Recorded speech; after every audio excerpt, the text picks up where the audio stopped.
Hey, True Believers, England Teen here with another episode of Really That Good, where we take a look at a comic book series or a story that generally has a reputation for being pretty awesome and see if it is, in fact, really that good. This time around, we're looking at Magik, Illyana Rasputin's origin story, considering the New Mutants movie was supposed to be released sometime around now, but of course we know how that went. So, let's kick back, relax, and get this party started.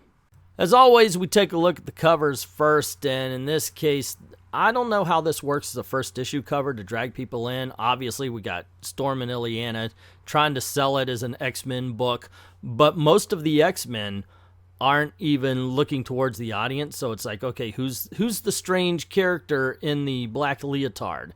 You kind of get the idea that that's Storm fighting Belasco, but I don't know, it doesn't do anything to really attract. There's nothing to draw the eye there. I don't know.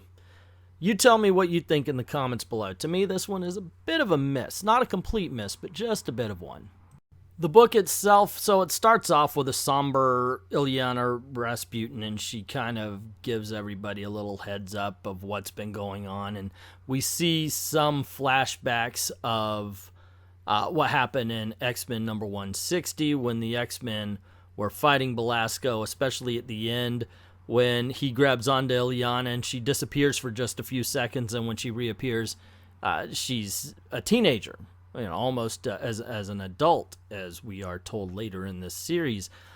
From there on, of course, we get the story of what happened to her during that time. She grew up, she actually lived all of those years.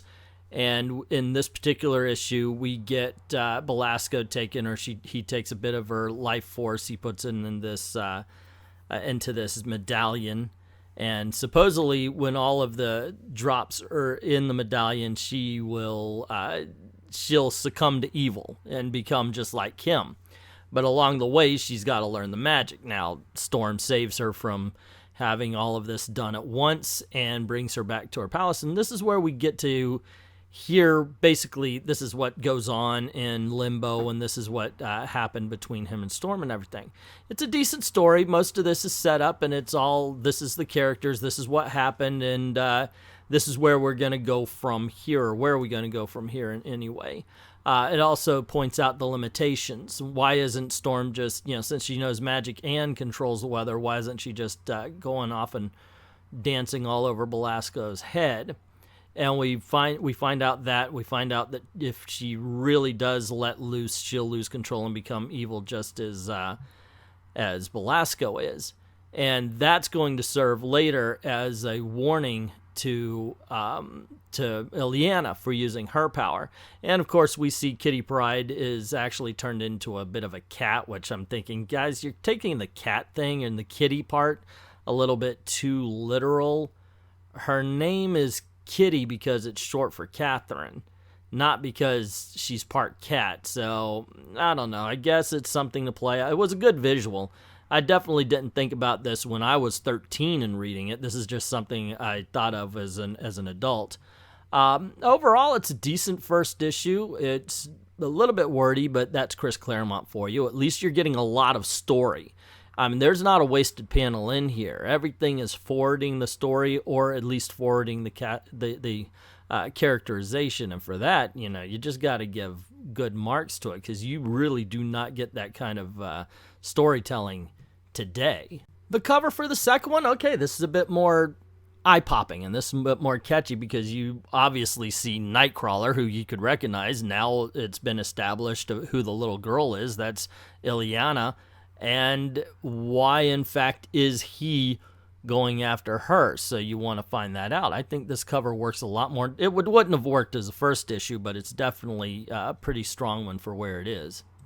This time around, Kitty Pryde, she's kidnapped Illyana from Storm's garden where she was safe.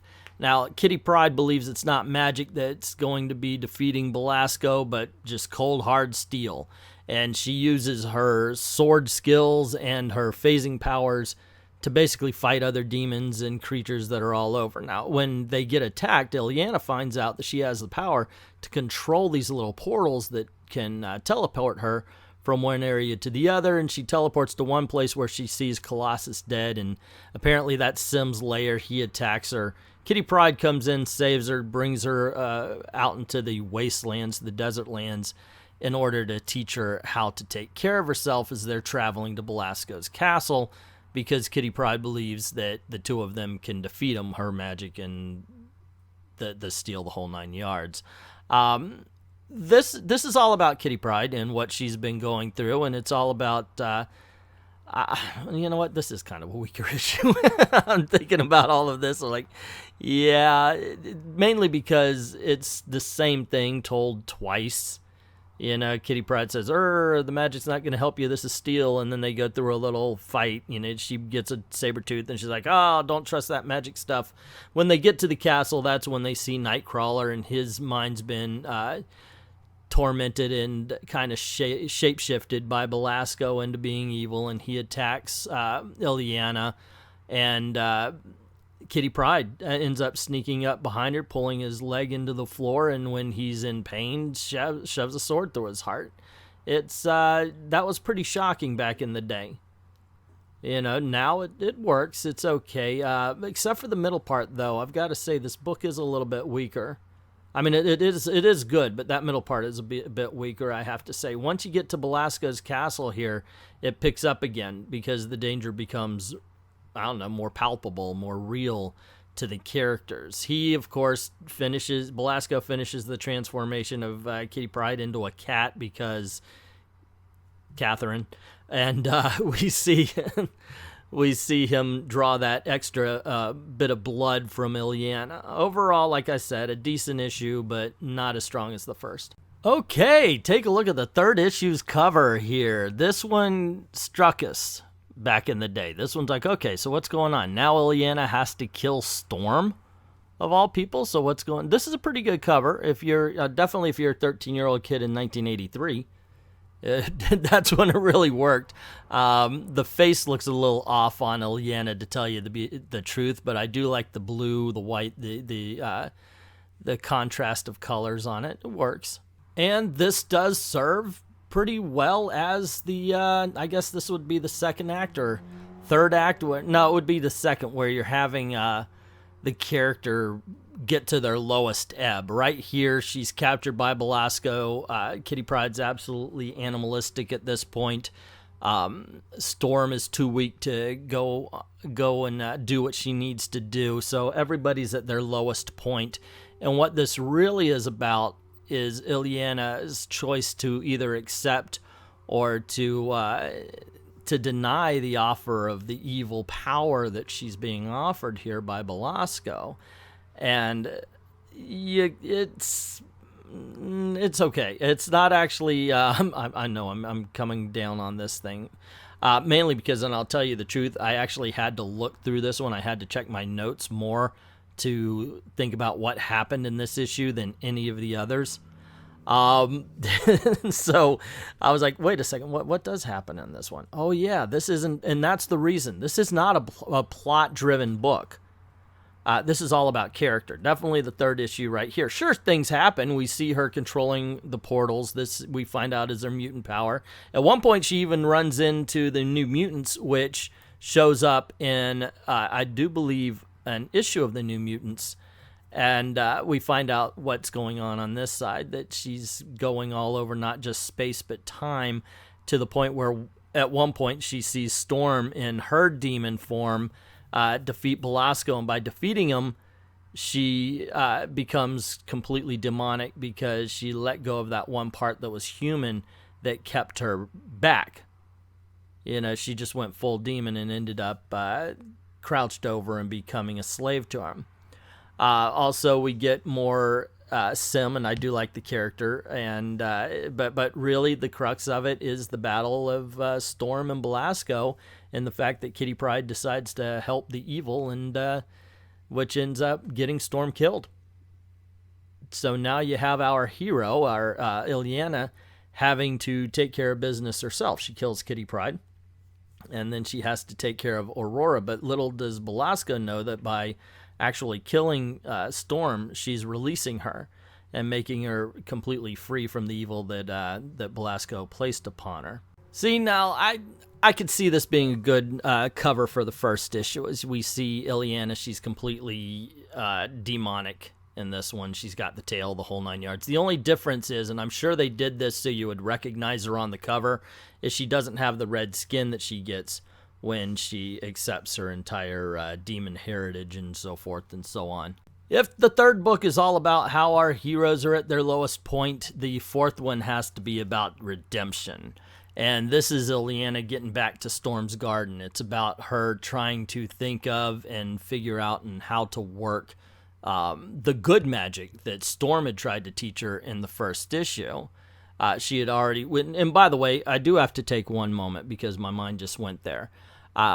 Supposedly years and years and years have passed, but in all honesty, Illyana is not drawn so different that we feel that between issues. Now, between issue 1 and 2, sure, but between the next ones, it's less so. Until we get to the parents where they're looking at her going, wait a second, our daughter's barely out of diapers. She's a little kid, and you're almost an adult. You're no way our daughter, and that kind of sends her spiraling a bit, but not enough to lose hope. As a matter of fact, the more Belasco, the more the demons of Limbo try to make her lose hope, she kind of gains it. She realizes she has to fight against it. She finds Storm's tree, the one that she created, and she decides she needs to create something of life in herself.